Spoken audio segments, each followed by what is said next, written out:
as Mike mentioned, DAFNI stands for the Data Analytics Facilities National Infrastructure.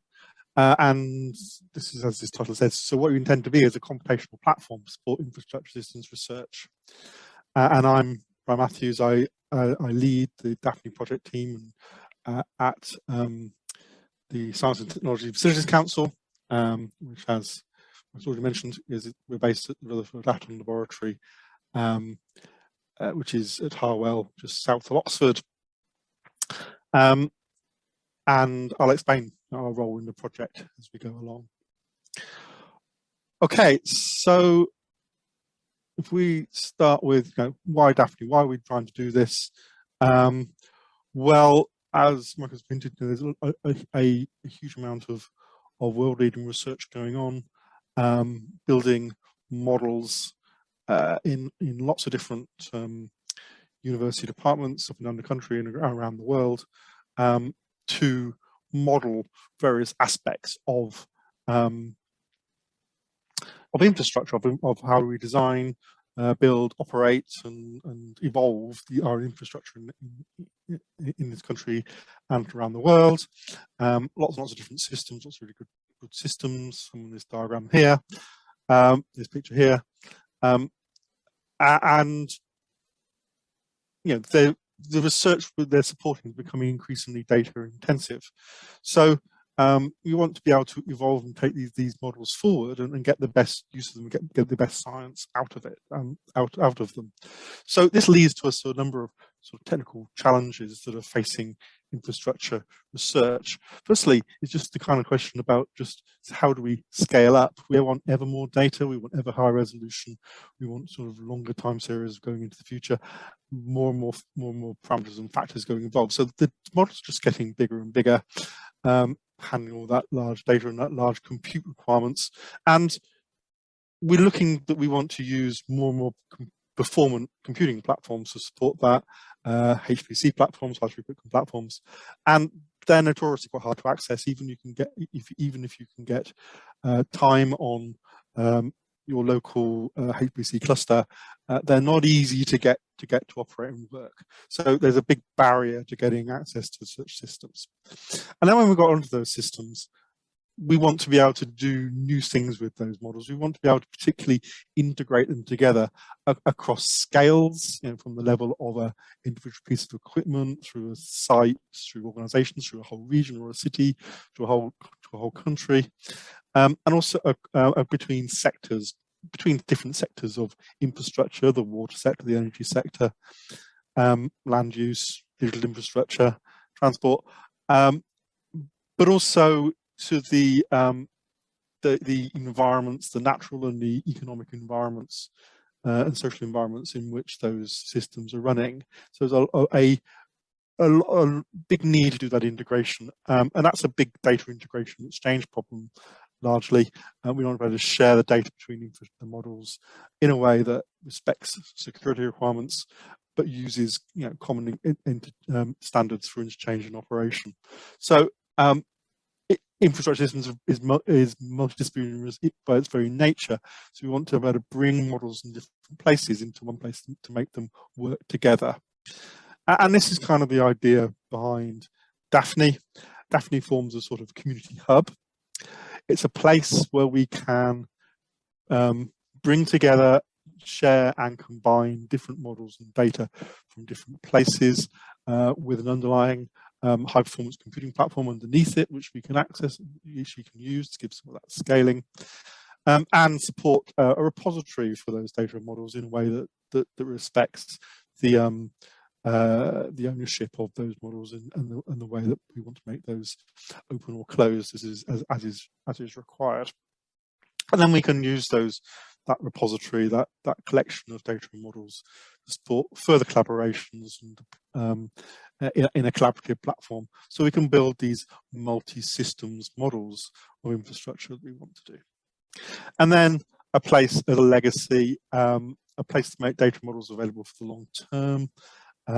The intention here is projects may come and go, but software models and data is more valuable for the long term. We want to be able to find a place where we can preserved, we can keep those models alive for the long term, make them available for future researchers. So that's the idea of DAFNI.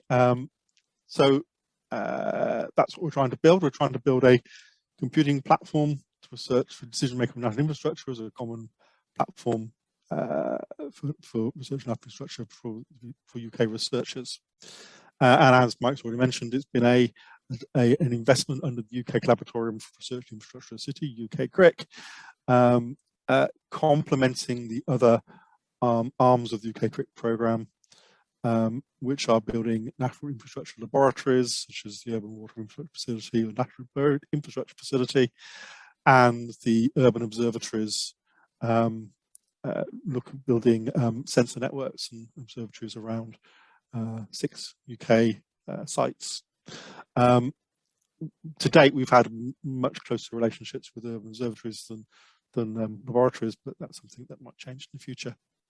And then, as a place where we can collaborate, we can hopefully use this work in the consortium to build further partnerships, particularly with government and industry.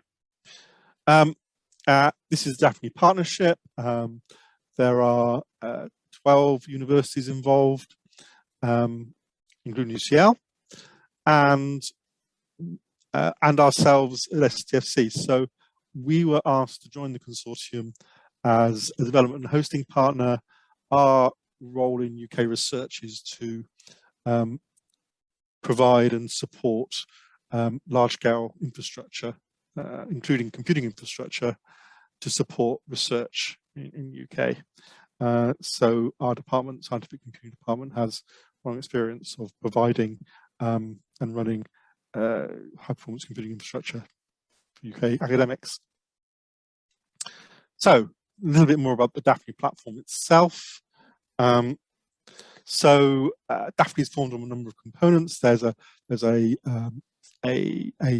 what we might call a hybrid high throughput computing cluster underneath, with a fairly significant couple of petabytes of data store available. And then we've been building a number of different components on top of that, which we can categorize into sort of these 5 main components, which we called the National Infrastructure Database, so a data repository of a place where people can come along and store data, and modeling service. So this is where people can upload models and combine models together and execute them. A cloud infrastructure. Well, this is sort of underpinning part of our service to host various components that we do. It's not actually public cloud, at least not at the moment. And then we've got a visualization suite, some capability to build visualizations from your workflows, and all underpinned with a security service, a security model to control access. So you can give access to data models to the right people you want to, but keep it away from the people you don't want to. So I won't go into these. I'll go into these a little bit more in a couple of these areas. Firstly, the National Infrastructure Database. So this provides a data catalogue. Tom will show more of this a bit later, but this has a data collection where people can upload data. They can then categorize that data using metadata. It can then be searched for and using the various categories and made available to other people who want to in your groups. So this is just an example of the data catalogue, and on the right hand side, an example of a particular data set that we have on the platform. There are now several hundred data sets on the platform available to you, and we're looking to add more. So it's an area we'd get advice from you on what we should add to the platform. And then the NIMS, the modeling service. This is where we support user models. So we essentially we design the platform so people can more or less add any model that they need to from anywhere into the model repository. We use a system underneath called Kubernetes, and a system called Docker, which allows us to what we call containerize a model. So this keeps us independent from code and operating systems. So this is part of making the more performant computing more accessible to the user. You don't need to know the details of the underlying system so much. And then you can allow models to be shared within the same security framework. And then the Kubernetes model orchestrates the execution of those models, giving access to the data that's in the data store. And then you can use that modeling service to build workflows, couple models together, and then execute those workflows to give that systems of systems model that we need. And the final part, I just very briefly mentioned, we now have a visualization thing, so you can, at the end of your workflows, you can generate visualizations. We have integration into Jupyter Notebooks, which is what quite a few users use to generate visualizations. But also there are visualization tools which we've added to the system, so you can produce plots and graphs and various other visualization methods into the system. So just finally, a couple of words on a couple of projects where DAFNI is being used.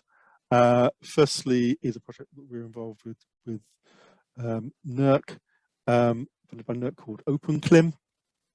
So led by the University of East Anglia. And what this project is looking at the future risk associated with climate change.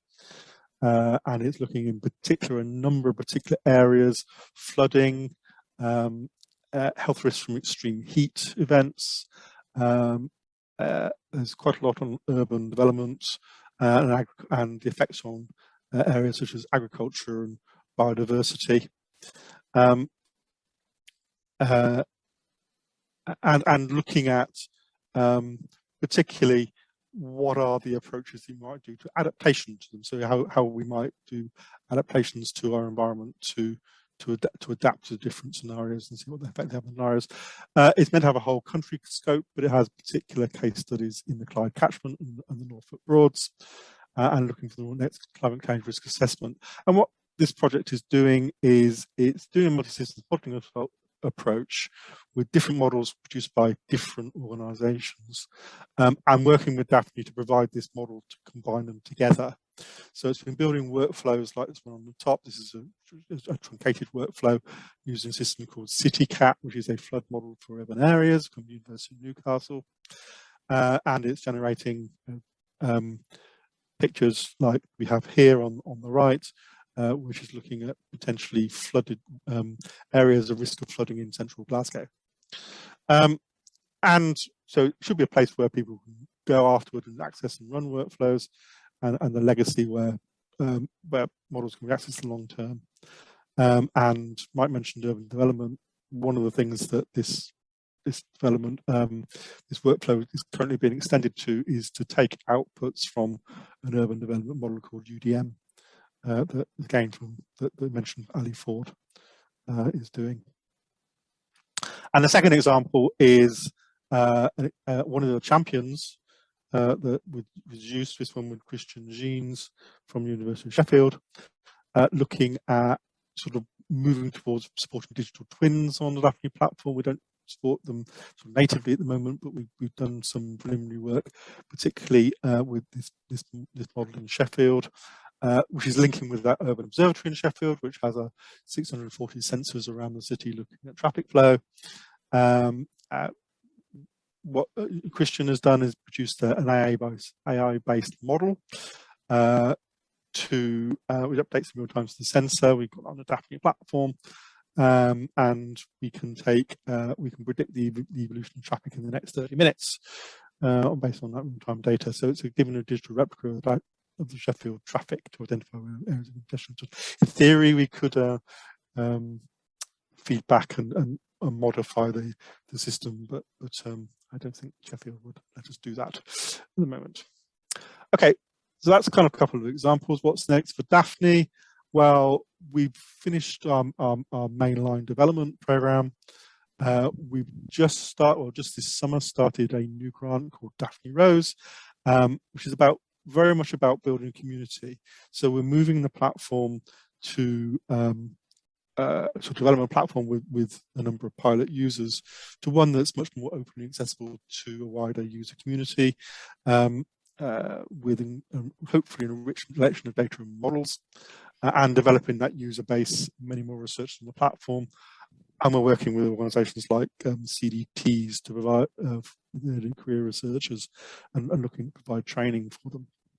And then, but we're still not stopping the development. There are particular areas we want to do further development on, add new features or add to the system, particularly on more support for digital twins and the sort of the data management infrastructure that we are and information infrastructure we provide, and hopefully performing so many more partnerships with government industry as part of that too. So to access the platform, please talk to us, either contacting us directly through email address, or there are some pages now on the site, our website, which is given here, DAFNI.ac.uk, on how to register to the system. So with that, I think I will finish and hand over. I think it's Tom next. Thank you.